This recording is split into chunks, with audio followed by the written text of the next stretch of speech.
Back to growth and development, and we're going to talk about the psychosocial development across the spectrum of infancy to adolescence. And with Erikson, remember from growth and development, his is trust versus mistrust, or trust overcoming the sense of distrust. Typically occurs from birth to 1 year. Trust acquired in infancy provides the foundation for all succeeding phases. So the infant, in order to move on into the next stage of development, according to Erikson's theory, is that they have to have all of the trust foundations met prior to being able to move on to the next psychosocial development. And the next psychosocial development is developing the sense of autonomy. And so according to Erikson, autonomy versus shame and doubt. So during this time we need to take a look at negativism and ritualism. With the negativism, you think about the toddler and you think about them and the parents constantly saying, no, no, no, don't do this. No, get away from that. No, that's hot. No, you're going to get hurt. And so that gives them the sense of negativism while they are gaining their sense of autonomy and trying to figure out who they truly are. And in contrast to the negativism, ritualism is the need to maintain sameness and reliability. So that's how they gain their sense of comfort. Toddlers know that they can venture out with security when they know that familiar people, places, and routines still exist.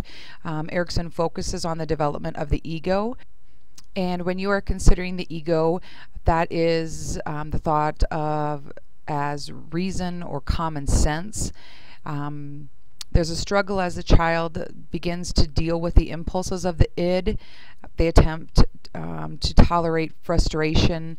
They learn what's socially acceptable, and they're beginning the superego or the conscious phase, where they tend to incorporate the morals of society. However, it's very rudimentary in the beginning, and it's not very clear to the toddler. With the preschooler, Erikson maintained that the chief psychosocial task during this period is acquiring a sense of initiative. When we look at children of the preschool age, they're very energetic, they love to learn, they like to play. They really live to the fullest and feel a real sense of accomplishment and satisfaction with their activities. However, when they overstep their bounds and overstep the limits of their ability, then they really feel guilty or shameful. And so that's how those feelings of guilt and anxiety, shame and doubt will come to play in during the preschooler stage. And then when we're looking at the school age child, we're looking at the sense of industry or stage of accomplishment. And typically this occurs between the ages of 6 and adolescence. School-age children are eager to develop skills. They want to participate in meaningful activities. They want to be useful. They acquire a sense of personal and interpersonal competence.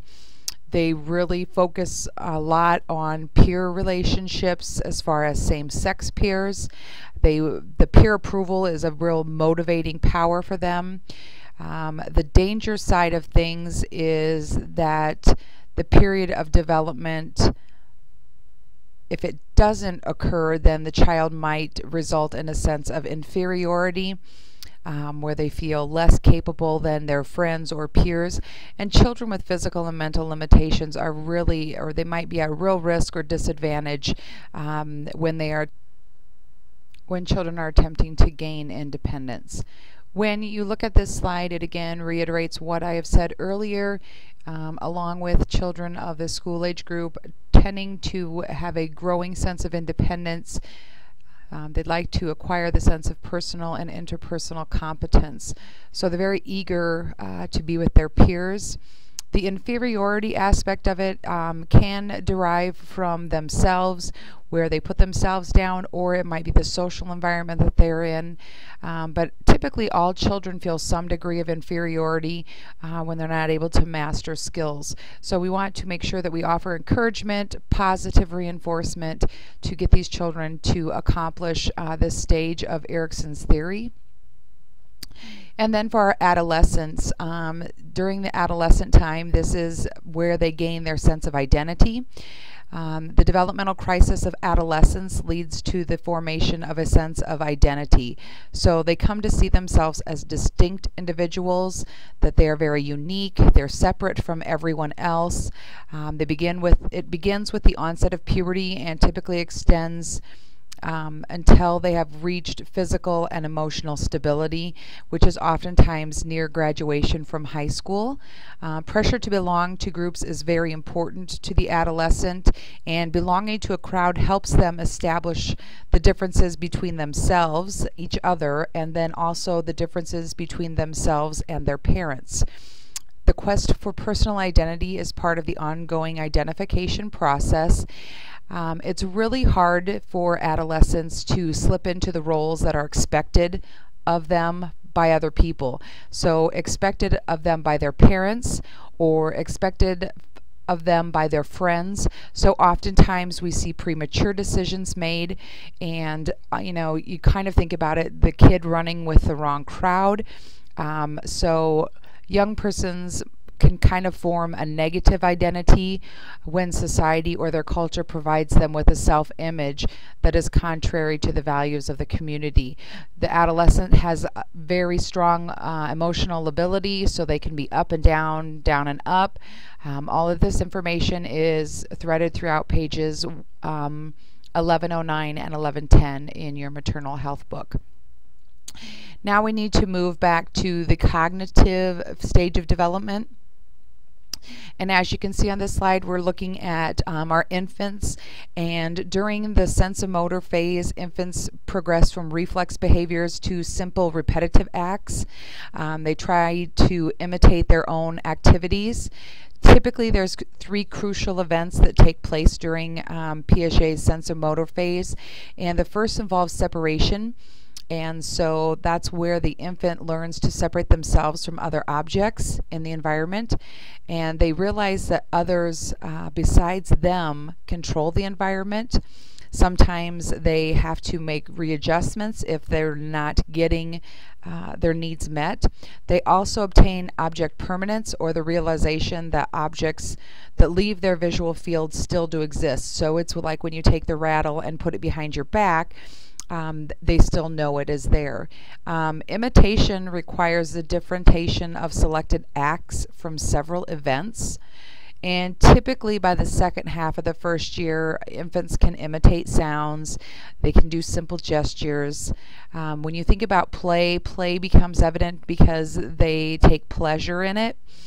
They like to hear the rattles making the noises. They like to push the button and have the lights turn on. Many of the infants' waking hours are absorbed in play and just attuning their sensorimotor skills. The affect, or their outward manifestation of emotion and feeling, we see that as the infant begins to develop a sense of permanency. So take a look at page 960 for the infant's cognitive development. With the toddler phase, Piaget has the preoperational phase. If you take a look at box 37-1, you will see that the preoperational phase implies that children can't think in terms of operation. So the ability to manipulate objects in relation to each other, kind of in a logical fashion, the infant doesn't really get that, but as they progress into toddlers, they're able to think primarily on the basis of their perception of an event. And then on to the imitations of behaviors, we start seeing toddlers mimic behaviors, and the concept of time in relationship to what they need to do, what their world center around is still very embryonic, so they're not really great with the concept of time. With our preschooler, we're looking at the preoperational phase again, and the Piaget's cognitive theory does not include a period that's specifically for children who are ages 3 to 5 years old. So the preoperational phase covers for 2 to 7 years old. we see children in the preschool age becoming more conscious of the social environment or the environment around them, and they're able to consider others' viewpoints, but they still really have a lot of egocentric thinking, and they're still very focused on egocentricity. With the phases during our preschool time, we see it being divided into preconceptual and then the intuitive thought phase. I kind of discussed that a little bit more. Just take a look in your book so that you understand the differences of the preconceptual and then the intuitive thought phases. As our preschooler continues to develop, their language continues to grow. The concept of time is getting better understood, but it's still not completely clear, and they do utilize magical thinking, and so they think that if they perform magic, they can correct things or shift the way things have occurred, and so they do utilize magical thinking. With our school-age child, then we move into the concrete operations, where they develop an understanding of relationships between things and ideas.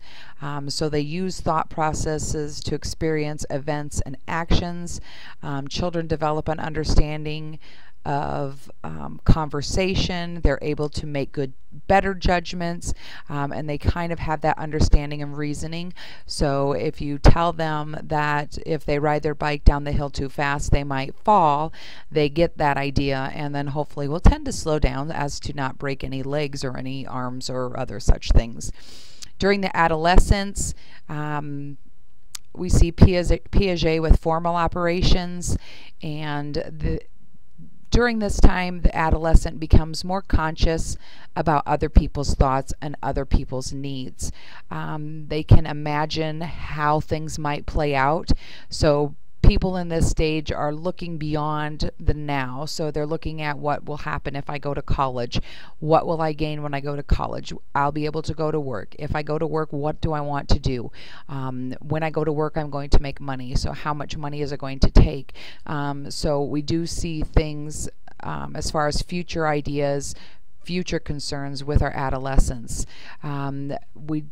If they do not progress through this period well, then we might see the adverse side of problems with parents, problems with peers, and then maybe they if things aren't going well, this is a time when we see them dropping out of school and maybe taking a wrong path in life.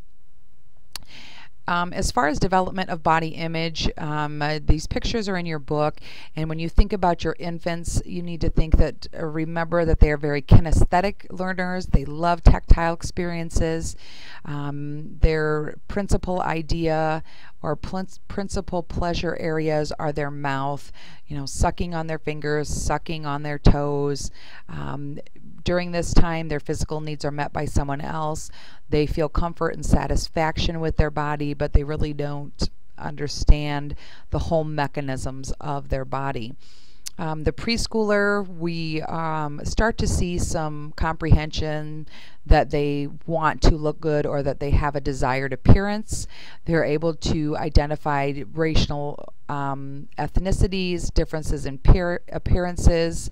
They really don't understand body boundaries, but they do fear that if the skin is quote-unquote broken, then everything will leak out. So they don't quite understand that maybe a cut is just bleeding. The ideas that the preschooler has can be very frightening to them if not explained fully. When you're talking about body image, you need to refer to body parts by their name. You don't want to call them other terms because we want to have everybody knowing and recognizing the same thing. During the preschool age, they do understand sexual differences, and we want to avoid talking negatively about their appearance. We will pick up with body image and the preschooler when we continue on the next voiceover.